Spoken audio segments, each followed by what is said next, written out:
Ladies and gentlemen, welcome back to another edition of Sports Talk. And today we have a football icon, a 269 games player for Hawthorn, five-time premiership player, two-time Norm Smith medalist, and a two-time VFL premiership coach. Please welcome Garry Ayres. Good on you, Blake. Nice to be on, mate. Good to chat. Yeah. Firstly, well done on the recent Montrose coaching appointment. It was massive. Obviously, you picked good club. We'll talk about this later in the show.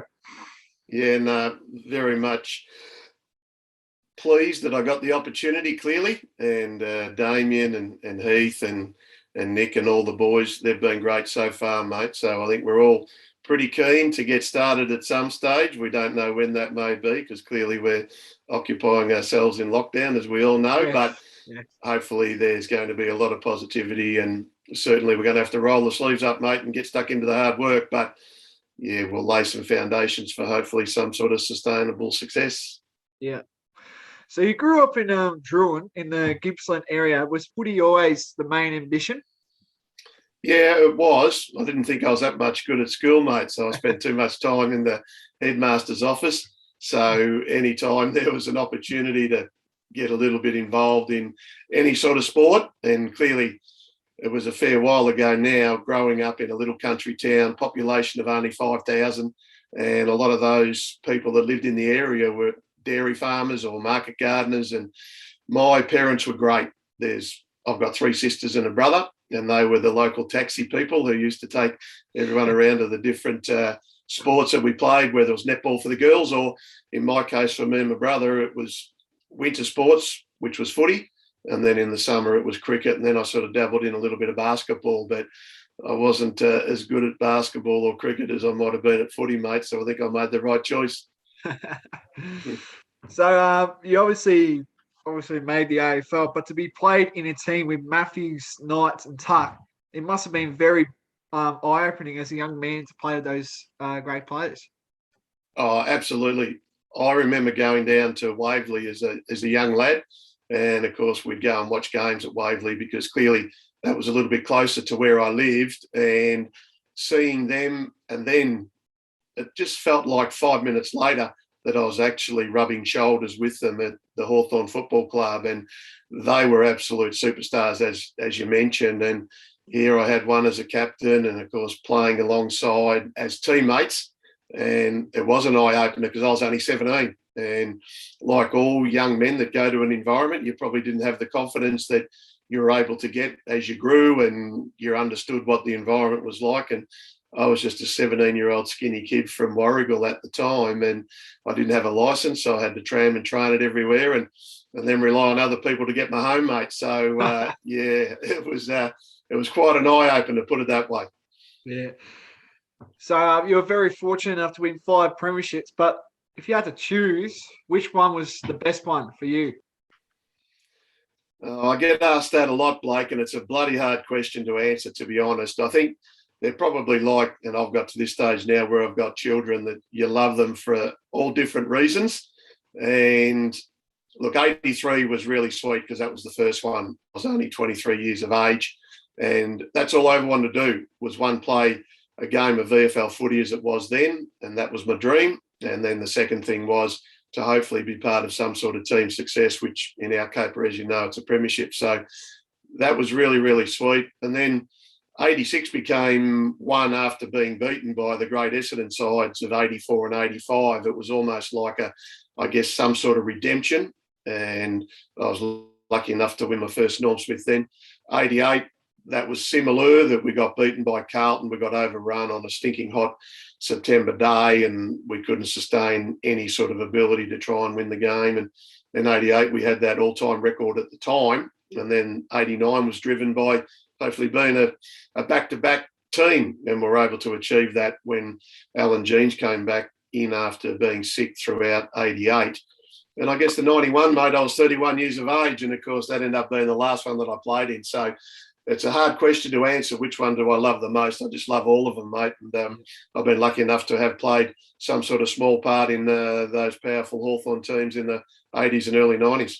Yeah. You must feel incredibly lucky to have played in that Hawthorn era that you did? Absolutely. And again, you just don't know. And the older I've got, and again, I sort of think about it a lot now as I guess a reflection that the 91, it's been 30 years and we're supposed to have a reunion this year, but of course, because of COVID, we couldn't. So who would have thought that something like this pandemic would sort of knock so many different things around? But I was blessed with being surrounded by very talented individuals, and it took a great coach and coaches in Alan Joyce to bring that all together. And when you got the likes of Dermot Brereton and Jason Dunstall and the superstar Michael Tuck because of longevity and how he played and as a leader, and then there was Chris Mew, Chris Langford, then there was DiPietro Minico, Pritchard, Loveridge, Curran, Buckenara, I can just go on and on and on and on and on. And they were very good from administration point of view, Hawthorn, in having the nucleus of a side that probably started in the late 70s. And then they were able to nurture that, grow that, and then, of course, have selective adds on as far as great players who came across. Johnny Platten, an absolute star of the game, one of the best rovers of all time. Darren Pritchard. We had the emergence of Paul Hudson under the old sort of, I guess, father and son type scenario. A Stephen Lawrence, a Paul Deere, a Jimmy Morrissey, Ray Jenke, Andy Gowers, Tony Hall, Darren Jarman. You know, they're just amazing players and all went on and had successful careers, mate. So I could have been born probably 10 or 15 years earlier, mate, and I might have missed out on all that. Yeah. So you're usually a backman, but in 86 you won a Norman Smith playing on a wing. How did that come about? Yeah, I was selected on the wing, as you said, and I guess I was lucky that the coach used to throw me in different positions when potentially things weren't going as well as we would like. And I guess that's the challenge that I always enjoyed. I didn't really sort of class myself as a defender, mate. I didn't mind sneaking forward and get some goals anyway. And the opportunity became David Rees-Jones had been best on in the second semi in 86. And I had played fairly poorly in the 85 grand final when we got absolutely blitzed by the Bombers. And the Friday before the game, it was always about having a meeting and finishing off that day, knowing where you played. And anyway, the team, Alan always used to write the team on a board, and there were two positions left. One was the interchange and the other one was the wing. And I thought, I bet you he's remembered I played poorly in that 85 grand final and I'm going to start on the interchange. But he put me in as the wingman, and he said, you don't have to be fast to play on the wing. All you've got to do is read the play. So I was able to come out and negate David Rees-Jones in a game that we needed to win, because I don't know what would have happened, mate, if we had lost 3 in a row, that's for sure. Yeah. Why the nickname Coonan? Is that Coonan? Coonan? Or Conan after that's it, yeah. Arnold Schwarzenegger, the Conan the Barbarian. Well, it was a little bit of cheap talk that used to go around at training before we started, and guys would have a little bit of banter about what did you get up to yesterday, or what happened at work, or have you been watching any movies? And Rod Lester-Smith and Russell Green, they were having a bit of a chat about this movie that they'd seen the night before, and it had this big ex-bodybuilder in it, and he played the lead role, and his name was Arnold Schwarzenegger, but of course he played Conan the Barbarian in the movie. So we used to do a lot of drill work, and circle work was one of those. And of course, Rod Lester-Smith and Russell Green used to run past for the hand pass, and instead of saying Ayresy, they used to yell out Conan. So then a great journo in Lou Richards, who was the ex-Collingwood captain, premiership captain, then he ran with it, put it in the media, and it sort of stuck all these years, mate. So, but happy to go by that. Wouldn't have cared what they called me as long as we kept winning premierships. After retiring, what was the decision to coach at Geelong? I wanted to stay involved in footy first and foremost, but I had an opportunity to be captain and coach of the Frankston Football Club in the then VFA, and I'd almost basically agreed to do that. And then I got a phone call from Stephen Wells, who Stephen at the time was covering as football manager for the Geelong Football Club. And he rang and he said, there's a possible opening as coaching the reserves and being Malcolm Blight's assistant coach at senior level. So Alan Jeans was my mentor, and I actually rang him and I said, I've got these two options. Which one do you think I should go with?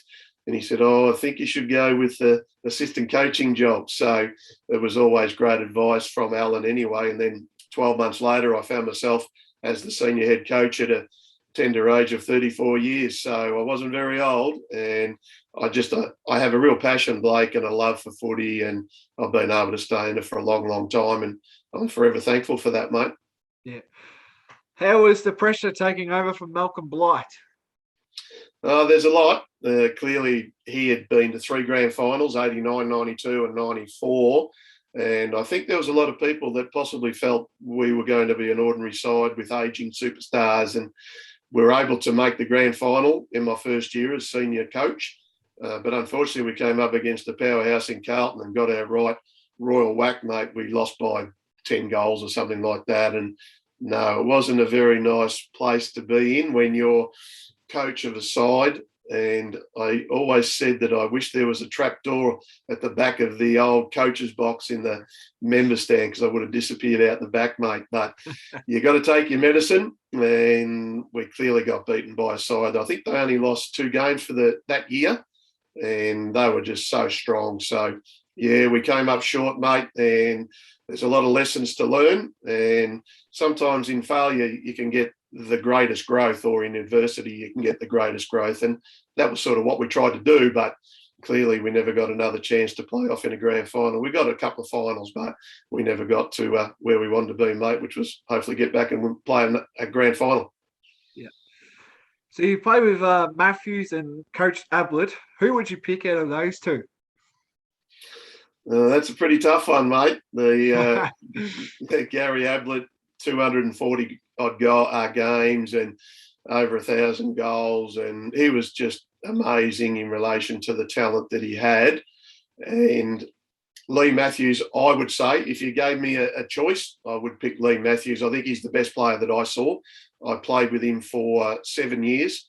He won 8 best and fairest. I think he might have even got voted the best player of the last 50 years or something like that, I think. So he was not your typical sort of forward pocket rover or rover forward pocket. And I actually had the pleasure, or maybe displeasure, of playing on him in a couple of practice games. And when I used to sort of suit up in the back pocket, and he never played as a little rover. He was jumping on your head. He was balking you. He was so strong in relation to the contested side of the game. And he was just a powerhouse. So I would say Lee Matthews.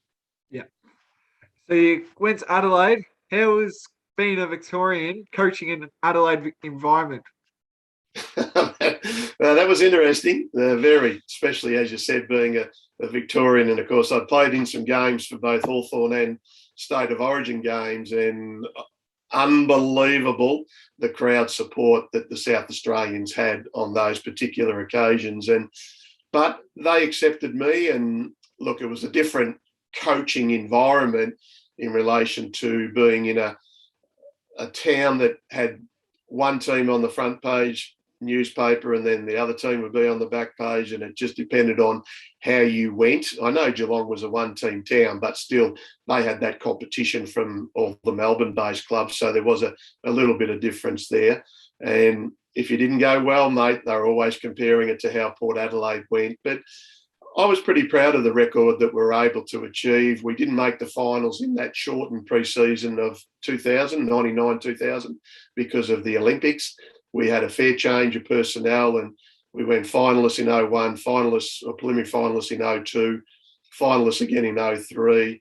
We were able to win the Wizard Cup, which maybe a lot of people didn't think was much, but it was a good grounding for your, I guess, laying of foundations to go into the home and away games, because these were pre-season games. And we also brought on a lot of kids that went on and had wonderful careers. Ben Rutten, who's now the coach of the Essendon Football Club. Guys like Nathan Bock was Adelaide and then went to the Gold Coast Suns. Mark Rasciuto won a Brownlow. Wayne Carey had a short stint there. So, yeah, it was an amazing environment, and unfortunately it didn't work out. Clearly, it's a results-driven industry that we're in, and if you're winning, mate, you tend to stay one step ahead of the SAC coaches, and if you don't, you're out the door and back in the SAC coaches group. Yes. 2 flags at Port Melbourne against AFL aligned clubs. Must have been really proud of what you achieved there. Oh, most definitely. It's very much grassroots, clearly, as we know. They're a standalone club.